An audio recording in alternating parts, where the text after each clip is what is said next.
On YouTube, there is perhaps no figure of the anti-Tankie left that is as influential or popular as Vaush. For years now, he has railed against Tankies in video after video and debate after debate, fighting what he believes are a group of people that are damaging to the left.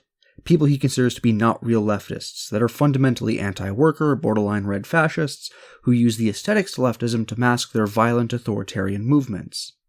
Now, as you've probably guessed from my joke thumbnail and video title, I of course disagree. While some online tankies I think might be annoying, I believe historically most ML states have been a huge benefit to their workers in the world, and that much, though not all, of the centralization they had to do was necessary in order to survive the unbelievable pressure they faced, which is the point of this video. Now, if you're a fan of Vaush, or even Ian himself, I would suggest watching the whole video. I understand that Ian tends to skip around in his videos he watches a lot, but in this video my arguments tend to build off each other, and I'd like to think strengthen each other. If you absolutely have to skip around, I will say that parts 1 and especially part 3 are more important to my overall argument. Now with that out of the way, let's begin. Part 1. Are Tankies bad for the left? Now to be fair to Vaush, this is a nuanced topic, and there are things that certain ML governments have done that have been bad for the left. The Soviet Union failed to prop up certain left-wing movements that desperately needed their help, especially in Greece. Their fierce and unnecessary anti-religious laws lost them many potential allies, especially in the Middle East, and the existence of famines, gulags, and purges almost certainly lost them potential support from around the world. And many Soviet actions, from the criminalization of homosexuality or the ethnic deportations under Stalin, are unconscionable from a modern leftist to support. But overall, even with all that conceded, I think it's almost inarguable that Tankies have done more good than bad for leftism worldwide. In fact, the general history of the left in the 20th century coincides quite strongly with the history of the Soviet Union. Starting in the 20s, as the Soviet Union was just getting started, the left was relatively weak. As the 30s hit and the capitalist countries had to cope with the Great Depression and the Soviet Union's economy grew largely unaffected, the left grew in power. As the Soviet Union reached the height of its power and influence in the 60s, the international left was also the height of its power. And as the Soviet Union declined in the 70s and 80s, you saw the rise of neoliberalism and the decline of the international left. Finally, as the Soviet Union collapsed in the early 90s, you have the rise of third-way Clintonism and the abandonment by the Democrats of even any attempt to even look left-wing. And this wasn't just coincidence either. With the existence of a strong state socialist country and rising communist parties, the capitalist class was forced to give many concessions to workers. In 1919, the International Labor Organization, or ILO, would be founded, largely in response to the Bolshevik Revolution. It formed the first international tripartite organization dedicated to labor, bringing together the leaders of countries, companies, and workers in an attempt to mediate differences and prevent a revolution. The organization saw the limiting of banning of child labor in member nations and is one of the main reasons why sweatshops and child labor declined so much in Western countries post-World War I. The USSR was also good for women's rights. During their existence, they were arguably the most gender-progressive country on Earth. The Soviet Union was the first major country to give women the right to vote, the first country to allow women access into the sciences, the first to introduce them into the workforce, and the first country to make marital rape and domestic violence illegal. Marital rape was banned in the USSR in 1922 and wasn't banned in every state in America until 1993, meaning that for pretty much the whole of the Cold War, it was legal to rape your wife in the United States, but not the Soviet Union. The USSR was even the first country to legalize women's access to abortion, and although Stalin would unfortunately ban it, abortion would be re-legalized in 1955, 18 years before Roe v. Wade, which is currently under threat right now. The USSR was even good for women's rights in America. In 1957, the Soviet Union launched Sputnik. America, fearing that the Soviet Union would gain the edge scientifically because they allowed women to the sciences and had, quote, double the brain power, responded in 1958 with the passing of the National Defense Education Act, which was the first piece of federal legislation that put money towards supporting women's studies in science and math. They did this to combat the fact that around the time, 1960, 40% of Soviet chemistry PhDs were women compared to just 5% in the United States. Title IX, which greatly expanded women's abilities to participate in sports, was passed partially due to keep up with Soviet Olympic medal counts, which were much higher partially due to the fact that the Soviet Union put much more emphasis and funding in women's sports. When it comes to probably the greatest thing the left has ever done, that being the decolonial movement, Tankies were a huge help there as well. One of the first African countries to break free from European domination was Ghana under the Marxist-Leninist-inspired leader Kwame Nkrumah, and the Soviet Union and its allies would fund well over a dozen African anti-colonial struggles, with one of the single biggest helps to the global anti-colonial movement being the creation and spreading of the AK-47. Earlier in history, the technological differences between Europe and what became the Third World were so great that resistance was almost impossible. The spread of tens of millions of cheap and very effective AK-47s throughout the Third World lessened this technological difference and allowed Third World nations to defeat First World nations to a greater degree than ever before. Tankies have even been good for leftism inside America. According to a leading historian of the Civil Rights era, Taylor Branch, the Communist Party, quote, advocated and practiced racial equality far beyond any other political organization in the country, unquote. The Alabama branch was even more effective, protecting and expanding the rights of black sharecroppers in the 1920s, a particularly violent era of Jim Crow, and organizing against the Scottsboro case, where 9 innocent black youth were falsely found guilty of sexually assaulting 2 white women, and where they were about to be sentenced to death. The Communist Party of Alabama was able to successfully get all but 1 innocent black person acquitted. This would help form the basis of the later civil rights movement, and was arguably the introduction of Rosa Parks to political organizing. Even modern-day Tankies have done good things for the American left. PSL, whatever you may think of them, has organized a ton of large BLM protests, and arguably the first Confederate monument to be torn down by masses of people was torn down by Maoist Takaya Thompson, who was a member of the Workers' World Party at the time, a Marxist-Leninist group. So even with all those negative things I talked about earlier, I think it's pretty safe to say that Tankies have been a huge benefit to the left. This isn't to say that they are the only good leftists. Anarchists and anti-imperialist demsocks also have their good histories, but we're far from the red fascists who are damaging to the left that we're painted as. If anything, I would argue that because Western imperialism is by far the greatest threat the left has ever faced, with millions of dead workers and dozens of overthrown leftist governments, I would argue that therefore the greatest threat to us from within the left are of Westerners who insufficiently oppose their own country's imperialism. After all, if the highest stage of capitalism is imperialism, then the highest stage of anti-capitalism ought to be anti-imperialism. I think this is true historically. Kautsky, the German social democrat who supported Germany entering World War I, not only helped kill 14 million workers, but helped create the aftermath where, after the failure of World War I, the public mistrust of the left, as well as their funding of the fascist Freikorps, helped lead to the rise of the Nazis. Michael Harrington, the founder of DSA, failed to support the anti-Vietnam War movement during the early years of the war because he believed it was too sympathetic to the Viet Cong, and the Social Democrats USA Party actively opposed putting out US soldiers. Western imperialism is by far the biggest threat to the left, and so historically the leftists who have been the biggest threat to us have been those who support or insufficiently oppose this imperialism. This is unfortunately a big problem of left-wing DebateTube. One of the biggest leftist debaters, Xanderhall, released a video arguing that the American empire should continue to occupy Afghanistan, and leftist DebateTube's resident foreign policy expert Dylan Burns put out a video defending him getting so emotional at anti-occupation leftists that he literally shook with rage in a now-deleted video. There was even a poll done on Vaush's own subreddit where his own fans voted on which governments they preferred, the United States or Cuba's, and the majority of Vaush's audience said they thought America was better. Keep in mind, America is the most imperialist country in the world in the post-war era. We've invaded, bombed, sanctioned, and funded genocides in more countries and killed more foreign civilians than any other country in the modern age. Cuba, by contrast, is arguably the most internationalist country on earth. They sent support and supplies to over a dozen African nations and sent soldiers to fight both the Israeli occupation and the government of apartheid Rhodesia. Nelson Mandela, who was captured and tortured with the help of the United States, once said that Cuba sending soldiers and defeating the white supremacist forces at the Battle of Guadalcanal was what resulted in the collapse of the apartheid state in South Africa. Cuba also sends out legions of doctors to the poorest places on earth. From 1960 to 2014, Cuban medical professionals have performed 1.2 billion medical consultations overseas, attended 2.2 million births, and performed over 8 million surgeries, saving millions of lives. Cuba's main export is doctors. America's main export is fucking explosions. Cuba, from a leftist perspective, is inarguably a better government than the United States. This isn't even a Tankie opinion. Also in Vaush's own subreddit, someone asked Noam Chomsky what he thought about the Cuban protests, and he said this. There is a lot to criticize about the Cuban government. In fact, I've done so on Cuban national TV and radio and in public meetings in Havana, but the record is positively saintly as compared with the US-backed states in the region, and there's a lot to admire too. It's true that there are hideous human rights abuses in Cuba, some of the worst in the region, in the Gitmo horror chamber. So even anti-imperialist anarchists know that America is much, much worse. This isn't about being anti-Tankie, it's about being implicitly pro-imperialism. Having an audience in the imperial core itself, arguing that their empire's imperialism is bad, but not that bad, is historically and currently a much bigger threat to the global left than at most 20 to 30,000 Twitter dipshits posting about how Lysenko is good, or how Assad committed no war crimes. Having a leftist audience where large chunks, if not the outright majority, think their empire, whose crimes we'll get to in the next section, is better than one of its main victims is a big fucking problem, because the leftists who live in the United States are supposed to be the ones whose job it is to limit or end their government's imperialism. Which brings us to Part 2, what socialist societies have had to deal with. I find that almost all anti-authoritarian leftists tend to either drastically underestimate the amount of violence and pressure social states have had to face, or they drastically overestimate how effective non-centralized forms of leftism have historically been at successfully opposing this violence and pressure.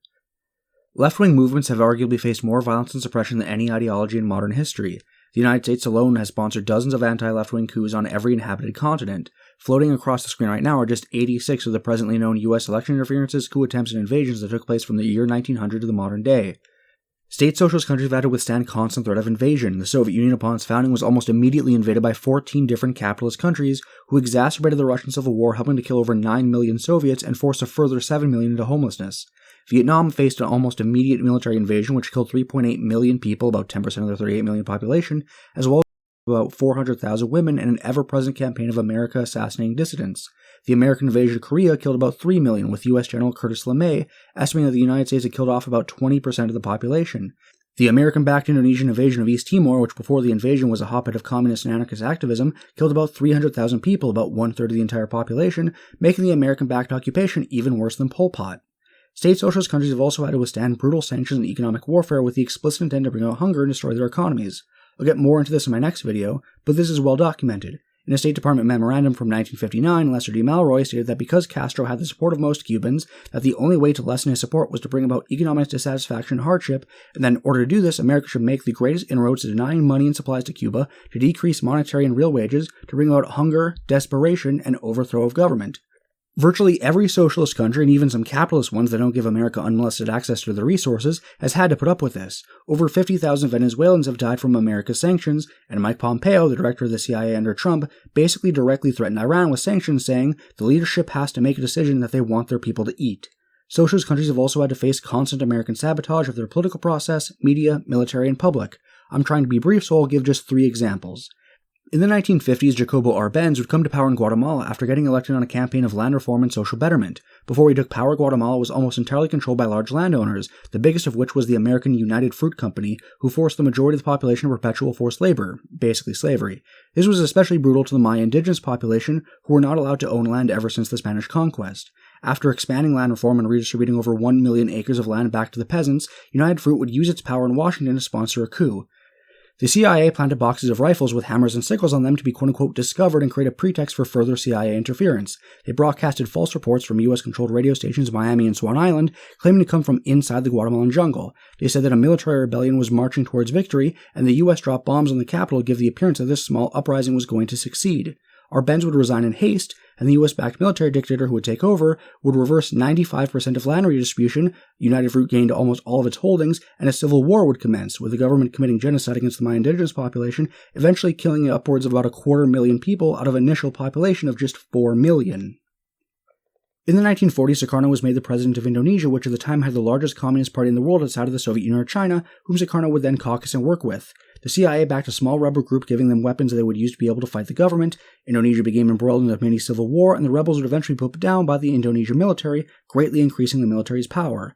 After this failure, the US moved its strategy from trying to lead a counter-revolution from below to using one of the newly empowered generals to do a military coup from above. They succeeded. A very likely false flag assassination of 6 generals was then used by CIA-backed General Suharto as a pretext to declare a state of emergency and purge the communists. All in all, about 1.2 million unarmed accused communists would be rounded up and shot in arguably the greatest purge in political dissonance in all of human history. To put this into perspective, Stalin's biggest purge killed about 681,000 people, and all of his purges combined killed a little under 800,000. This purge was almost twice as bad as Stalin's worst purge, and hundreds of thousands worse than all of his purges combined. A dictatorship was created, and Indonesia would go from one of the most left-wing countries in the world, with one of the largest feminist groups on earth, to one of the most right-wing countries in the region, where almost all labor rights were stripped and mass sexual slavery and genital mutilation of molested women was widespread.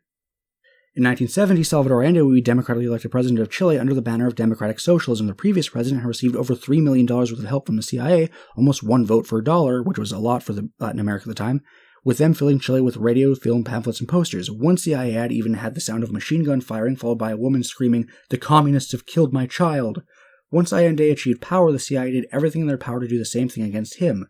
Washington paid strikers to go on strike in October of 1972, bringing the economy to a halt and preventing people from being able to get basic supplies. The CIA used right-wing newspapers to spread misinformation with posters, pamphlets, and messages being eaten across the walls of the country.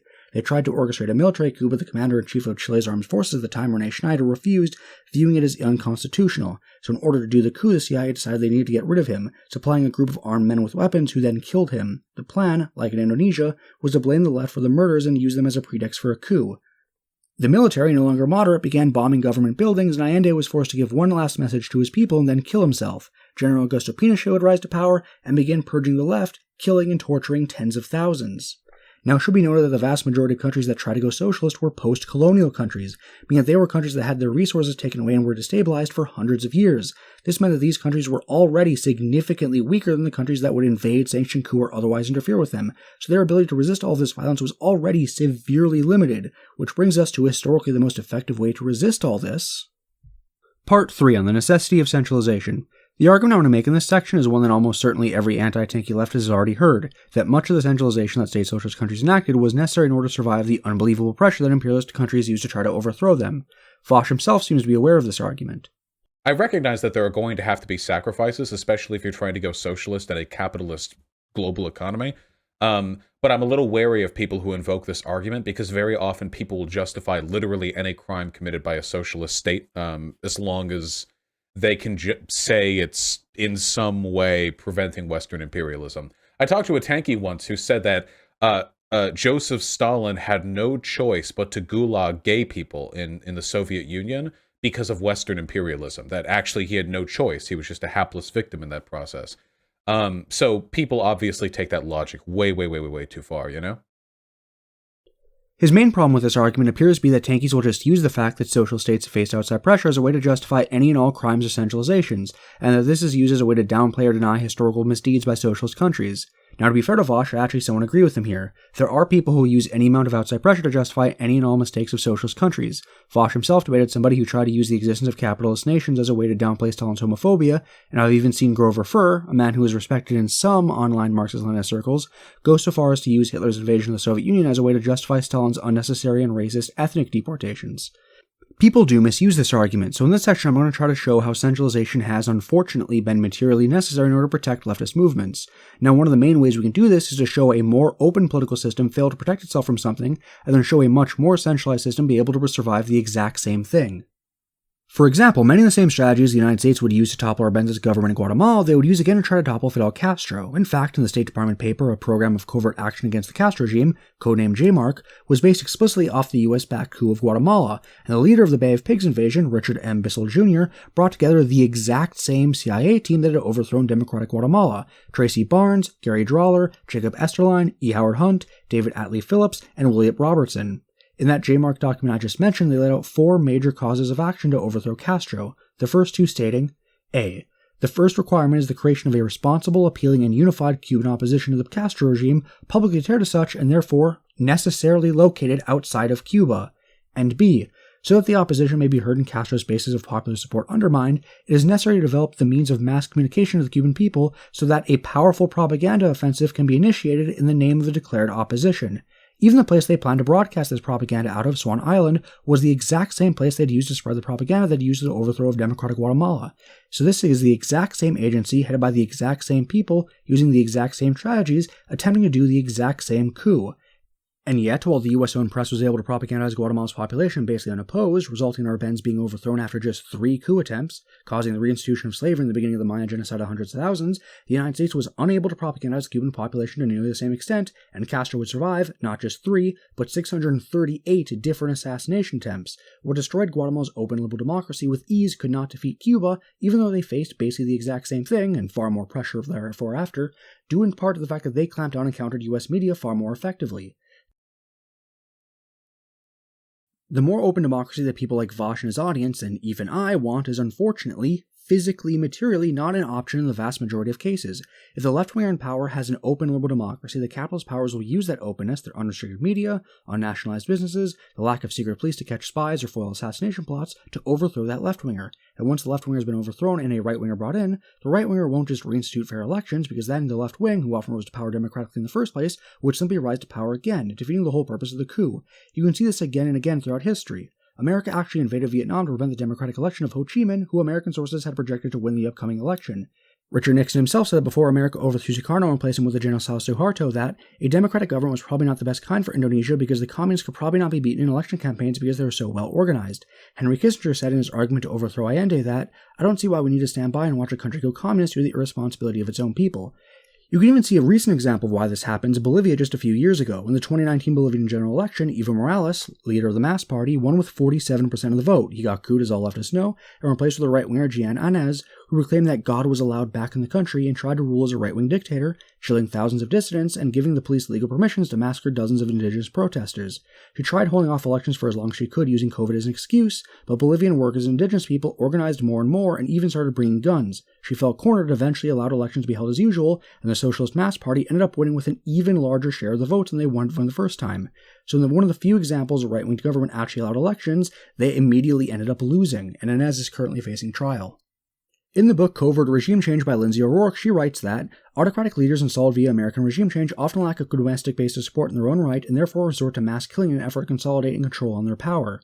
And that is a huge part of the reason why she records that the United States supported authoritarian forces in 44 out of 64 of their covert regime change attempts. So, for most of the Third World, you either have a left-wing democratic leader, in which case they get couped by America and replaced with a right-winger, who will then implement a dictatorship to prevent a leftist from getting elected again, or the left-winger themselves will centralize power enough to be able to survive that onslaught. Either way, the open democracy that people want to see, that I want to see, materially cannot exist in the vast majority of these cases. Centralization is inevitable. Either Third World leftists will do it to protect themselves, or right-wingers will take over and do it for them. Now, my small audience of Tankies or whatever might not believe this, but Vaush actually does seem to have a somewhat nuanced take on this. At least in the past, he has made exceptions for his critique when it comes to Cuba. So Vaush does, or at least did, have a nuanced understanding that sometimes centralization can be necessary. But if Vaush is open to this argument when it comes to Cuba, I don't see how it does not apply to other state socialist countries as well. Most of them, Vietnam, Burkina Faso, Grenada, etc., were just as weak in defenses as Cuba, so if Cuba is allowed to centralize to defend itself, I don't see why these countries aren't allowed as well. All this is why by far the longest-lasting leftist societies that have ever existed have all been centralized authoritarian ones, and the majority of third-world social democracies get immediately overthrown. Historically, the most effective way to protect your revolution from imperialism is unfortunately to centralize it. Centralized ML states have generally been able to withstand way more pressure than less centralized alternatives, while simultaneously lasting significantly longer. The Soviet Union was able to survive the invasion of 14 capitalist countries and the loss of almost 40 million people in just a few decades as a result of imperialist invasion and civil war. Decentralized Allende's Cuba was unable to survive one coup attempt. Vietnam would survive an invasion which killed 3.8 million people. Arbenza's Guatemala was unable to survive 3 coups, while Castro would survive over 600 assassination attempts. This isn't just me using some random parts of history and splicing them together to try to fit my narrative. The idea that centralization is the most effective way to prevent yourself from getting overthrown is statistically demonstrable. In that book I mentioned earlier, Lindsay O'Rourke's Covert Regime Change, she goes over the history of American interventions during the Cold War, studying how effective they have been historically, and what she finds is quite interesting. Quote, "Overall, I find that covert regime changes are most likely to succeed against democratic governments, weak states, and American allies. Combining these factors helps to explain why operations targeting the Soviet Union's authoritarian allies succeeded only 10.3% of the time, compared to 42.9% of operations targeting non-aligned states, and 69.6% of missions targeting American allies, which were frequently democratic. Democracies appear to be particularly susceptible to regime change for 3 reasons. First, covert regime change against democracies involve tactics that are generally more successful and easier to conceal. Second, all democratic states targeted were also U.S. allies, which gave U.S. agents free access to the country.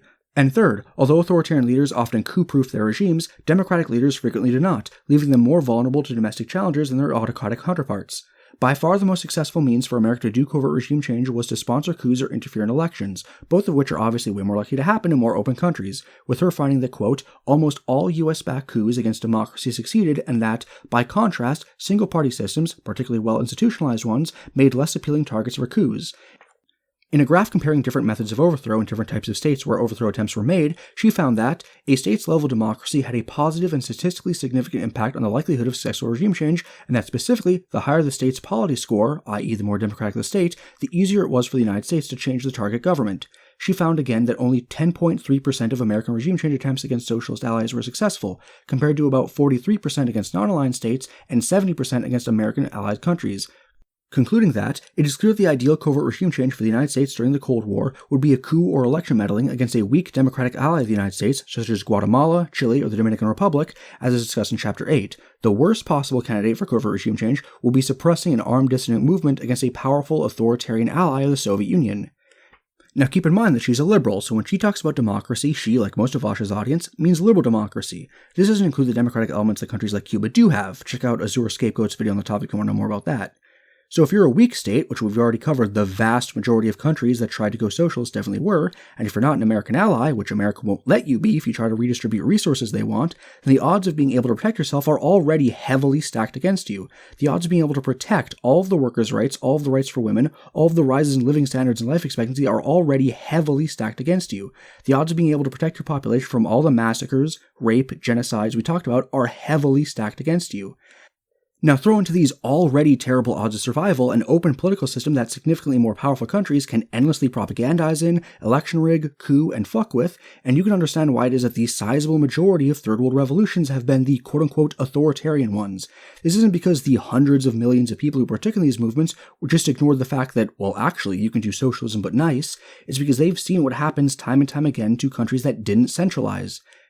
Che Guevara, before he was a communist revolutionary, was a medic volunteering to help sick and injured Guatemalans under our bends. He saw firsthand the left-wing democracy get overthrown by the United States and replaced by the genocidal right-wing dictatorship. He even tried to organize an armed defense of the capital. Che was forced to flee and spent the rest of his life believing that if socialism were open like in Guatemala, America would simply overthrow it. So if socialism were to survive, he believed that it had to be centralized, like in the Cuban state he would help to form. In 1971, before Salvador Allende was overthrown, Castro took a visit to Chile where he warned Allende that he had basically been through all this before, and that if he and the revolution were to survive, Allende would have to clamp down on opposition and millionaire-owned media, which is the same media that would later play a large role in overthrowing him and help to power the right-wing dictatorship. Mao Zedong, whatever you may think of him, personally warned Sukarno in Indonesia that a coup was coming and that he needed to arm his followers as protection. Sukarno's failure to do this led to him being sitting ducks for the coup succeeding, which resulted in the deaths of over 1 million people. From the Marxist-Leninist Vietnam, Cuba, and China, to even non-Marxist socialist states like Abdul Nasser's Egypt, the most successful socialist movements of the Third World centralized for a reason. Even pre-socialist revolutions have turned out like this.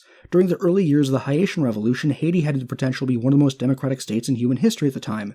They were abolishing slavery and declaring racial equality in the late 1700s. But as the imperialist powers would try to re-enslave them more and more, with more and more brutal methods, they would centralize more and more in response. The British invasion would kill upwards of 250,000 people, about half of the total black population. This and a civil war called the War of the Knives led Haitian revolutionary Toussaint Louverture to centralize power under himself, making himself governor-general for life, and even creating a secret police system in order to catch French plots. After the French reinvaded and committed genocide, Toussaint got captured and replaced by a man named Jean-Jacques Dessalines, who would go on to end slavery and declare himself emperor in 1804, laying the foundations for centuries of Haitian military dictatorship. And keep in mind, Haiti was a pre-socialist, quasi-feudalist, quasi-capitalist, mercantilist slave state. It had a totally different economic and political system than the ones we have today, but when faced with similar pressures, it reacted in a very similar way. So either by making it necessary to oppose them effectively, or just creating the material conditions to make it inevitable, imperialism is the main cause of authoritarianism among revolutionary movements. To quote Lindsay O'Rourke just one last time, states targeted for regime change were frequently less democratic afterwards and more likely to experience a civil war or episode of mass killing compared to similar countries where the United States had not intervened. Even members of the American government know that they can force third world countries into authoritarianism. In a 1970 document from the American ambassador of Chile, Edward Corey, to Henry Kissinger, he theorized that if America would hasten economic collapse in Chile, they could, quote, force Allende to adopt the harsh features of a police state, unquote. Which finally brings us to the end of this video, and the idea of the lesser of two evils. I don't consider most state socialist countries to be evil, but I digress. If Vaush, an avowed anarchist, is able to advocate for voting for Joe Biden, a man who he himself admits is a racist, rapist, Iraq war-supporting imperialist, over another racist, rapist, imperialist Donald Trump on the basis that Biden is a lesser evil, which I do believe, by the way, it seems to me that he would have to, in many cases at least, support the overall defensive centralizations of these governments. After all, the centralizations rather objectively prevent them from falling and becoming these right-wing dictatorships, and the difference between these state socialist countries and these capitalist dictatorships when it comes to women's rights, living standards, workers' rights, anti-imperialism, etc., is definitely bigger than the difference between Donald Trump and Biden. So it seems to me that even if Vaush and his audience are uncomfortable with centralization, it is still, like Biden over Trump, clearly the lesser evil. So, that's the end of the video. Thanks for watching. Hope you all liked it. I promise the next video will probably come out sooner than this one. This one took a while, we got COVID, life sucked. Shit like that, life. So I hope you enjoyed. My next video should come out probably a few months. Who knows? Maybe. Probably. Maybe. Have a good day.